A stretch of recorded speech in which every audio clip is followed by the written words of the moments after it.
सरकार मजबूती से उनके हित के लिए काम कर रही है। इसके अलावा इसी अवधि में श्रमिकों के कल्याण की विभिन्न योजनाओं के तहत हमने 73,697 श्रमिकों को 50 करोड़ 28 लाख रुपए की वित्तीय सहायता वो भी दी है। हमने अपने इसी कार्यकाल के दौरान जो हीमोफीलिया व थैलीसीमिया बीमारी से ग्रस्त रोगियों को भी अभी कैबिनेट के अंदर हमने फैसला किया है और फैसला करके उनको 3,000 रुपये मासिक पेंशन का लाभ देने का काम हमने किया है। यह पेंशन हर आयु, पहले तो 18 वर्ष के बाद मिलती थी, परंतु अब हमने उस कंडीशन को हटा दिया है और कंडीशन को हटा करके किसी भी आयु में जब इस प्रकार की बीमारी हीमोफीलिया या थैलीसीमिया बीमारी से अगर कोई ग्रस्त होता है उसको पेंशन देने का निर्णय हमने किया है और उसका लाभ ऐसे पेशेंट जो रोगी हैं उनको मिलेगा।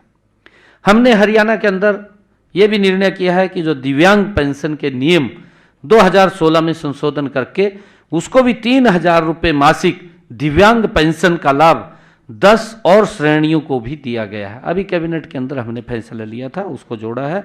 इससे हरियाणा प्रदेश के 32,000 दिव्यांग जन लाभान्वित होंगे। 32,000 और लोग इसके अंदर जुड़े हैं, उनका बड़ा लाभ इस फैसले के माध्यम से जो हमने कैबिनेट के अंदर लिया है उसका लाभ मिलेगा। मैं बताना चाहूँगा कि हमने महिलाओं को भी स्वावलंबी बनाकर उनका सशक्तिकरण करना एक हमारा प्रमुख प्राथमिकता है। आदरणीय प्रधानमंत्री जी, हमारी डबल इंजन की सरकार महिलाओं को लगातार सशक्त और मजबूत करने का काम कर रही है। आदरणीय प्रधानमंत्री नरेंद्र मोदी जी ने देश की आधी आबादी को सशक्त बनाने के लिए पानीपत में बीमा सखी योजना का शुभारंभ किया। आप सब जानते हैं इसमें महिलाओं को पहले साल 7,000 रुपये, दूसरे साल 6,000 रुपये, तीसरे साल 5,000 रुपये मासिक वेतन मिलेगा और उन बहनों को जो वो बीमा करेंगी उसका कमीशन तो मिलेगा ही। कमीशन के साथ साथ हर महीने उन बहनों को अलग से 2100 रुपये भी प्रोत्साहन राशि देने का काम ये हमारी सरकार करेगी। इसके लिए एक बड़ी योजना आदरणीय प्रधानमंत्री जी ने बीमा सखी योजना वो पानीपत के ऐतिहासिक भूमि से लॉन्च की है। हमने ये भी निर्णय किया है जो हमने अपने संकल्प पत्र के अंदर भी कहा था और हमने बहनों को भी उसको आज लाभ मिल रहा है। मुझे खुशी है कि हमने इसको पूरा किया है।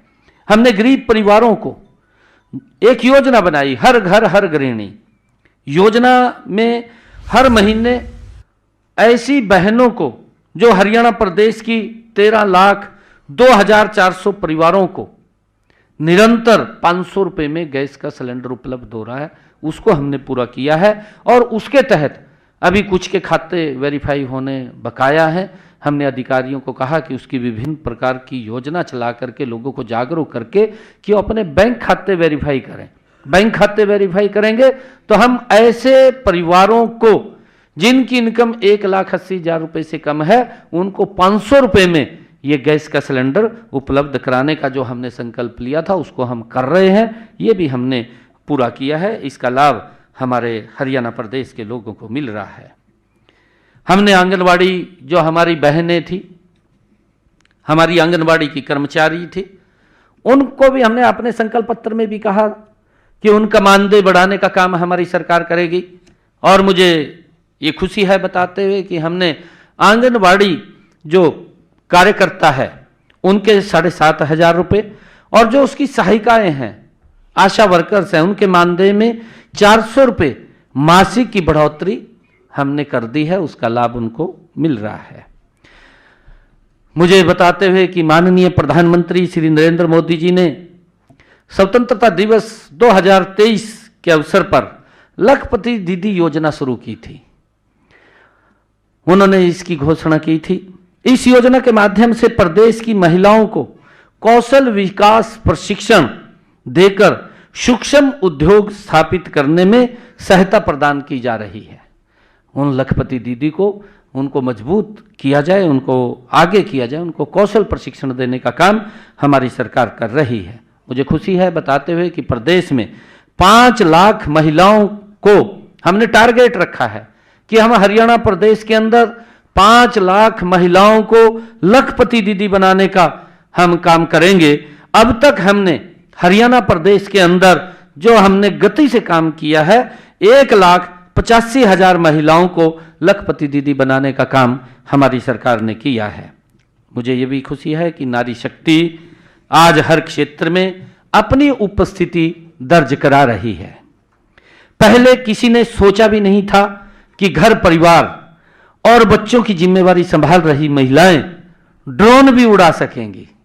ये अगर किसी ने इस ड्रोन का प्रकल्प लेकर के आए कि महिलाओं को सशक्त और मजबूत करना है, उनको आत्मनिर्भर बनाना है, ये अगर कोई सोच सकता है तो देश के यशस्वी प्रधानमंत्री ये नरेंद्र मोदी जी की ही सोच हो सकती है। और उन्होंने इस ड्रोन दीदी के माध्यम से महिलाओं को सशक्त और आत्मनिर्भर करने का काम आदरणीय प्रधानमंत्री नरेंद्र मोदी जी ने किया है। हमने नमो ड्रोन दीदी के दृष्टिकोण को आगे बढ़ाने के लिए 5,000 महिलाओं को ड्रोन पायलट प्रशिक्षण देने का हमने संकल्प लिया है कि उनको प्रशिक्षण दे करके उनको आत्मनिर्भर बनाने का काम हमारी सरकार करेगी। मुझे खुशी है बताते हुए कि हमने अब तक 100 महिलाओं को ड्रोन उड़ाने का प्रशिक्षण दे करके उनको 8 लाख रुपया ड्रोन के लिए, मुफ्त में ड्रोन देने के लिए भी हमने उनको दिया है। ऐसी 100 बहनों को पहले प्रशिक्षण दिया है, फिर उनको फ्री में 8 लाख रुपए का ड्रोन भी दिया है। और मुझे ये बताते हुए कि अगर ड्रोन की कीमत 8 लाख रुपए से ज्यादा है तो उसकी अतिरिक्त राशि उसका सारा का उसको बैंक से दिलवाने का काम करें। 8 लाख तो सरकार देगी, परंतु अगर वो 8 लाख से ज्यादा का ड्रोन आता है तो उसको बैंक से लोन दिलवाने का काम करेंगे और उस लोन का सारा ब्याज वो हरियाणा सरकार देगी। ये भी निर्णय हमने किया है। हमने आदरणीय प्रधानमंत्री जी के क्योंकि उनका बहुत ही फेवरेट विषय है बेटी बचाओ बेटी पढ़ाओ अभियान को और तेज गति देने के लिए सभी महिला सरपंचों को हमने अभी पिछले दिनों जो हमारी गांव की महिला सरपंच है उनको ब्रांड एम्बेसडर बनाने का गांव के अंदर बेटी बचाओ बेटी पढ़ाओ के लिए ये भी निर्णय हमने लिया है। मुझे खुशी है आप सबके बीच में बताते हुए कि हमने इन 100 दिनों के अंदर हमने जो संकल्प किया था कि मुख्यमंत्री, क्योंकि लगातार युवा हमारे पास आ रहे थे, क्योंकि आज मैं 100 दिन के ऊपर प्रेस कर रहा हूँ, क्योंकि फिर भी बीच बीच में हमने, क्योंकि जब विपक्ष इस प्रकार की गतिविधियों में शामिल होता है और इस प्रकार की बातें करता है, एक तरफ तो वो बोलते हैं कि बेरोजगारी फैल रही है विपक्ष के लोग।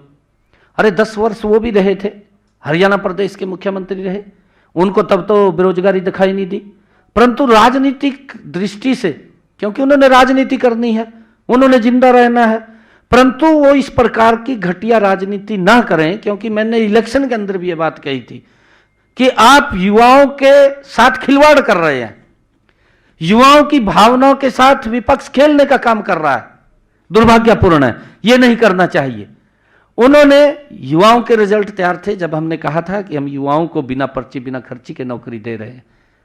वो जाकर के चीफ इलेक्शन कमीशन पे गए, वो कोर्ट में गए और जाकर के कहा कि रिजल्ट ना निकाला जाए। ये युवाओं के भावनाओं के ऊपर कुठाराघात ये कांग्रेस और विपक्षी दलों ने किया था। मेरे पास युवा आए, कहने लगे कि आप रिजल्ट निकाल दो। मैंने कहा कि मैं तो नहीं निकाल सकता रिजल्ट, तो क्योंकि मखा कांग्रेस के लोग वो चीफ इलेक्शन कमीशन पे गए और उसने लेटर निकाल दिया है कि जब तक कोड ऑफ कंडक्ट लगा हुआ है तब तक आप कोई भी रिजल्ट नहीं निकालेंगे। और किस प्रकार से उनकी भावनाओं के साथ खेल रहे थे, किस प्रकार की बातें इलेक्शन में कर रहे थे। वो ये बात बोल रहे थे कि मेरे हिस्से में 2000 आएंगी, मैं अपने हिस्से की नौकरी दूंगा। कोई बोल रहा था कि मेरे जितने हिस्से में आएंगे उतनी नौकरी दूंगा। और यहां तक कि एक व्यक्ति तो उनका जो प्रत्याशी था, चुनाव लड़ रहा था, वो ये कह रहा था कि मुझे 50 वोट दो, मैं 50 वोट पे एक नौकरी दूंगा। अरे किस प्रकार से उनकी भावनाओं के साथ खेल रहे थे, किस प्रकार से खिलवाड़ कर रहे थे। अरे जिस प्रकार का 2014 से पहले का सिस्टम था उस सिस्टम को दोबारा स्थापित करना चाहते थे। युवाओं के अंदर भय था। युवा मेरे पास आए, युवा रो रहे थे, युवा ये कह रहे थे कि आप रिजल्ट निकालिए। मैंने कहा कि मैं रिजल्ट नहीं निकाल सकता जब तक, परंतु मैंने उनको एक इंश्योरेंस दिया, मैंने उनको एक आश्वासन दिया कि मैं शब्द बाद में लूंगा, पहले मैं आप लोगों को ज्वाइनिंग लेटर दूंगा।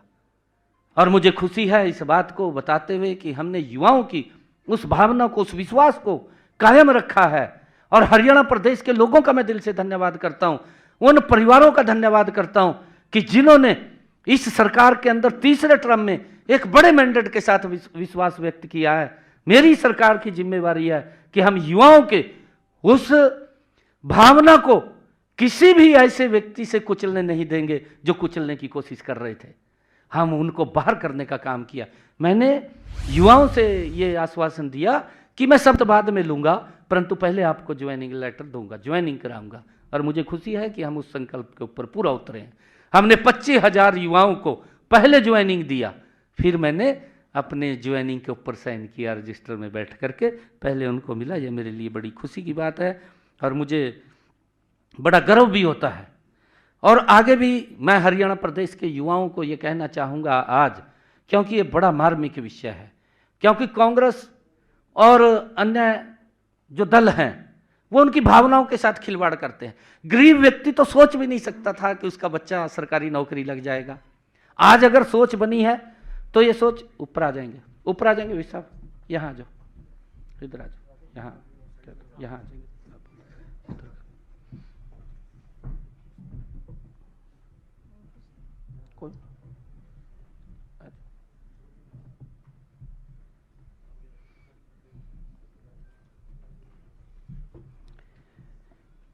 गरीब परिवार का बच्चा ये भी नहीं सोच सकता था, कांग्रेस के समय में वो वोट तो देता था, वोट तक गरीब परिवार सीमित था, परंतु वो अपने बच्चे को नौकरी लगवा सके, संभव नहीं था। ये संभव अगर हुआ है तो ये डबल इंजन की सरकार में हुआ है। नरेंद्र मोदी और भारतीय जनता पार्टी की सरकार में ये संभव हुआ है और उसका परिणाम निकला है। उसका परिणाम यही निकला है कि हमने बड़ा विश्वास लोगों में गया है कि 25,000 नौकरियां बिना पर्ची, बिना खर्ची के इतिहास में पहली बार हरियाणा प्रदेश के अंदर हमने दी हैं। और युवाओं में, युवाओं के माँ बाप में, प्रदेश के आमजन में इस बात की गया है, विश्वास गया है कि ये सरकार ये काम करने वाली सरकार है। और हमने पिछले 10 वर्षों के अंदर अगर हम बात करें, पिछले 10 वर्षों में 1,75,000 युवाओं को बिना पर्ची, बिना खर्ची के हरियाणा सरकार की नौकरी देने का काम ये हमारी सरकार ने किया है। और मैं ये कहना चाहूँगा कि हमने अपने संकल्प पत्र में कहा है कि आने वाले समय के अंदर हमारी सरकार 2 लाख और नौकरियां देने का काम करेगी, बिना पर्ची, बिना खर्ची के करेगी। समय समय के ऊपर, क्योंकि 5 साल के लिए मैंडेट है और लगातार हम हर साल इसके अंदर बढ़ाने का काम करेंगे। मुझे बताते हुए कि धन के अभाव में मेधावी छात्र उच्च कोटि के शिक्षण संस्थानों में शिक्षा प्राप्त करने से वंचित हो जाता था। गरीब व्यक्ति था, पैसे के अभाव के कारण नहीं पढ़ पाता था, क्योंकि वो कहीं दाखिला नहीं ले पाता था। हमने उनका ख्याल रखा है और हमने मेधावी छात्रों को वित्तीय सहायता प्रदान करने के लिए पीएम विद्या लक्ष्मी योजना, उसका शुभारंभ किया है। पीएम विद्या लक्ष्मी योजना 6 नवंबर को शुरू की गई। इसके तहत उच्च कोटि के उच्च शिक्षण संस्थानों में प्रवेश लेने वाले छात्रों को ट्यूशन फीस, पूरी राशि और पाठ्यक्रम से संबंधित अन्य खर्चों के लिए बैंकों व वित्तीय संस्थानों से गारंटी मुक्त ऋण दिलवाया जाएगा। ये निर्णय हमने किया है और मुझे खुशी है बताते हुए कि मैं आपको बताना चाहता हूँ कि हमने ये भी अपने संकल्प पत्र में कहा है, हमने ये भी कहा है कि जो हमारे एससी और ओबीसी समाज के बच्चे हैं, देश के किसी भी सरकारी संस्थान में, चाहे वो कॉलेज है, चाहे यूनिवर्सिटी है, चाहे वो पॉलिटेक्निकल है, चाहे वो मेडिकल में है, चाहे वो आईआईटी में है, कहीं पर भी वो सरकारी उसके अंदर पढ़ने के लिए जाता है तो उसकी सारी फीस स्कॉलरशिप के माध्यम से हमारी सरकार देने का काम करेगी। ये भी निर्णय हमने किया है। ग्रामीण क्षेत्रों के युवाओं को जिम के सुविधा मिले, हष्ट पुष्ट हों, स्वस्थ हों, उसको लेकर के हमने पिछले दिनों हमने अपने संकल्प पत्र में भी कहा था। हमने पिछले दिनों 19 जिलों में 50 करोड़ रुपए की लागत से 250 इंडोर जिम खोले हैं। अभी पिछले दिनों ऑनलाइन हमने उसका काम किया है, यो हमने जो कहा था। हमारे युवाओं ने खेलों में प्रदेश और देश का नाम दुनिया भर में चमकाने का काम वो हमारे हरियाणा के युवाओं ने किया है। हमें गर्व है कि हमारे ऐसे 11 प्रतिभाशाली खिलाड़ियों को माननीय राष्ट्रपति महोदय श्रीमती द्रौपदी मुर्मू जी ने हाल ही में उनको सम्मानित किया गया। इनमें से एक खिलाड़ी को मेजर ध्यानचंद खेल रत्न अवार्ड से सम्मानित किया गया, 10 खिलाड़ियों को अर्जुन अवार्ड से सम्मानित किया गया, एक कोच को द्रोणाचार्य अवार्ड से सम्मानित किया गया है। इन सब खिलाड़ियों और इनके माता पिताओं को, क्योंकि उनकी बड़ी मेहनत होती है और सरकार मजबूती से उनके पीछे खड़े होकर के उनको आगे बढ़ाने का काम करती है, और उनके प्रशिक्षक जो उनको ट्रेनिंग देते हैं, उनके ट्रेनर्स, उनको सबको मैं बहुत बहुत शुभकामनाएं और बधाई देता हूं।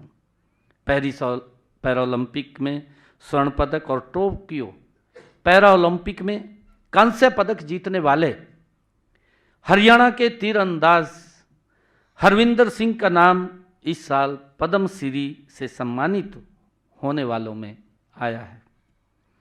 झज्जर निवासी साहित्यकार डॉक्टर संतराम देसवाल को भी पद्मश्री से सम्मानित किए जाने का घोषणा हुई है। मैं उन्हें भी हार्दिक बधाई और शुभकामनाएं देता हूं। मुझे खुशी है कि तीसरे कार्यकाल में पहले विधानसभा सत्र में हमने जो हमारे HKRN के कर्मचारी थे, पार्ट 1 और पार्ट 2 के कर्मचारी थे, जिनकी सर्विस 5 साल पूरी हो गई थी, ऐसे सब युवाओं को हमने विधानसभा के अंदर बिल ला करके कैबिनेट में पहले पास किया, फिर विधानसभा में बिल लेकर के आए और उनकी सेवाओं को सुरक्षित करने का निर्णय ये हमारी सरकार ने किया है। और इसी तरह हमने तकनीकी शिक्षा विभाग के अतिथि संकाय व अतिथि अनुदेशकों और कॉलेज के एक्सटेंशन लेक्चरर व अतिथि अध्यापकों को सेवाओं को भी हमने सुरक्षित करने का काम किया है। राज्य सरकार के कर्मचारियों और न्यायिक अधिकारियों की किसी की अगर कोई डेथ हो जाती है, उनकी सह सेवानिवृत्ति ग्रेजुटी की अधिकतम सीमा जो पहले 20 लाख रुपए थी, उसको बढ़ा करके हमने 25 लाख रुपए किया है। ये भी हमने कहा था। हमने ये भी कहा था अपने संकल्प पत्र के अंदर, इसको पूरा किया है कि जो हमारे केंद्रीय सशस्त्र बलों और केंद्रीय सशस्त्र पुलिस बलों के कर्मियों के युद्ध में मृत्यु हो जाने पर या शहीद हो जाने पर उनके परिवारों को दी जाने वाली सहायता, पहले वो 50 लाख रुपए थी, हमने संकल्प पत्र में कहा था कि हम इसको 1 करोड़ रुपए करेंगे और हमने उसको कर दिया है। अब 1 करोड़ रुपया उन परिवारों को सहायता देने का काम हमारी सरकार कर रही है। हमने किसान हित में भी जो बात कही थी उसको पूरा किया है। अन्नदाता का हित हमारी नीतियों के केंद्र में रहा है। हम किसान की खुशहाली और खेती को अधिक लाभकारी बनाने के लिए नई नीतियां लागू कर रहे हैं। तीसरे कार्यकाल के पहले विधानसभा के सत्र में ही किसानों को मजबूत करने के लिए 3 महत्वपूर्ण कदम हमने उठाए हैं, क्योंकि लंबे समय से जो पट्टेदार किसान था, उन किसानों को मालिकाना हक नहीं था, क्योंकि लंबे समय से वो उसकी पैदावार तो वहाँ कर रहे थे, परंतु उनको मालिकाना हक नहीं था। जैसे पाकिस्तान से कुछ लोग इधर आए और उनको आकर के ज़मीन लौट हुआ, उनके नाम नहीं थी। ऐसे भू मालिकों के बीच विश्वास बहाली का काम हमारी सरकार ने किया है। आप सभी जानते हैं कि पहले भू मालिकों और काश्तकारों में के बीच ज़मीन के कब्जे तथा मुआवजे इत्यादि को लेकर विवाद वो लिटिगेशन कोर्ट में चलते रहते थे, परंतु हमने निर्णय किया है कि ऐसे पट्टेदार किसानों को ये विधानसभा के अंदर बिल लेकर के आए और उसके अंदर हमने पास किया कि कलेक्टर रेट लेकर के ऐसे किसानों को, कलेक्टर रेट भी 19 नवंबर 2024 को हम लेकर के आए। कलेक्टर रेट के ऊपर हम उनको जमीन का मालिकाना हक देने का निर्णय वो हमने किया है और इसका एक बड़ा लाभ वो हमारे किसानों को मिला है। हमने जो हमारे गांव के अंदर लोग जो श्यामलात भूमि के ऊपर काबिज थे, ऐसे लोगों को भी हमने मालिकाना हक देने का काम ये निर्णय किया है। तीसरा, गांव में जो पंचायती भूमि के ऊपर जिन्होंने मकान बना लिए, लंबे समय से वो कोर्ट के अंदर चक्कर काट रहे थे, कोई ना कोई शिकायत हो जाती थी, शिकायत होती थी तो कोर्ट आदेश कर देता था कि ये ज़मीन को खाली करें, मकान गिर जाते थे, दिक्कतें आती थी। परंतु उस दिक्कत को हमने दूर किया है कि अगर 20 वर्ष से ज़्यादा कोई भी व्यक्ति पंचायती भूमि के ऊपर उसने मकान बनाया है, वो बैठा है, कलेक्टर रेट लेकर के 500 वर्ग गज तक वो जमीन को अपने नाम करा सकता है। ये भी निर्णय हमने उसको मालिकाना हक देने का काम हमने जो संकल्प पत्र में कहा था उसको पूरा किया है। हमने हरियाणा देश का पहला ऐसा राज्य बन गया है कि हमने पिछले दिनों कहा था, अपने संकल्प पत्र में भी इसको कहा था, हमने कहा था कि हम हरियाणा के अंदर अपने किसान की 24 फसलें एमएसपी पर खरीदने का काम ये हमारी सरकार करेगी और उसको लेकर के हमारी सरकार लगातार इस काम को आगे बढ़ा रही है। पहला देश का राज्य हरियाणा है जो अपने किसान की 24 फसलें 100% फसल एमएसपी पर खरीद रही है। हमारे विपक्ष के जो लंबे समय तक काबिज रहे हैं, नेता रहे हैं, जो स्वामीनाथन जो रिपोर्ट थी जिसके वो चेयरमैन भी रहे हैं, वो आज प्रेस कॉन्फ्रेंस में पूछते हैं कि 24 कौन सी फसल है, उसके नाम बताएं। भाई नाम भी बता देंगे जब अगर आपको नहीं पता है, हमें तो पता है ना 24 कौन सी फसल है, हम बता देंगे। परंतु आप फिर किसान का क्या लाभ करेंगे जब आपको यही नहीं पता है कि 24 कौन सी फसलें हैं।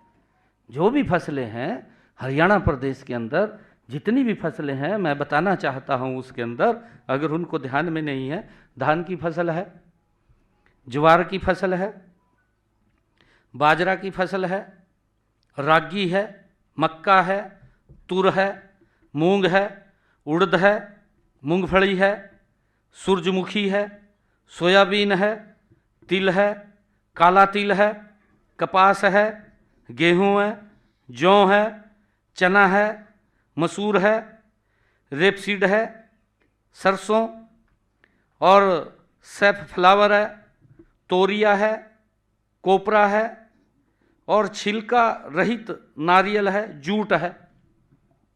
ये 24 फसलें हैं। अगर भाई उसको नहीं पता है तो मेरे से एक कॉपी ले ले और वो सारे किसानों को पढ़ाए, भाई ये फसल आप बोते हैं, आप बोइए उनको। कैसे लाभ करेंगे वो किसान का जब उनको यही मालूम नहीं है कि हमारे हरियाणा प्रदेश के अंदर कितनी फसलें होती हैं। कम से कम उसका तो ध्यान करना चाहिए, तभी तो लाभ देंगे हम। जब उनको मालूम नहीं है, कहा जी 24 फसलें नहीं का नाम बताओ, ये नाम भी बता दिए मैंने, तो सुने होंगे जरूर। हमने हरियाणा के अंदर जो खरीफ सीजन है, खरीफ सीजन 2024 में कम बारिश हुई। हमारी कैबिनेट ने निर्णय किया कि किसानों के खर्चे ज़्यादा हो रहे हैं, उनके खर्चे कम होने चाहिए और हमारी कैबिनेट ने निर्णय किया कि किसानों के खाते में 2000 रुपये प्रति एकड़ बोनस के रूप में पहुंचाने का काम हमारी सरकार करेगी। कैबिनेट ने निर्णय किया, मुझे खुशी है आज हरियाणा प्रदेश के किसानों के खाते में 1345 करोड़ रुपए की राशि किसानों के खाते में उस धान की फसल के अंदर बरसात कम होने के कारण उनके खर्चे कम हों, हमने पहुंचाने का काम किया है। इसका एक बड़ा लाभ मेरे हरियाणा प्रदेश के किसानों को मिला है। हमने हरियाणा के अंदर प्रधानमंत्री किसान सम्मान निधि, ऐसे 18वीं किस्त चली गई है। लगातार 2000 रुपये 4 महीने के बाद उनके खाते में पहुंचाने का काम आदरणीय प्रधानमंत्री नरेंद्र मोदी जी कर रहे हैं। अगर हम बात करें आज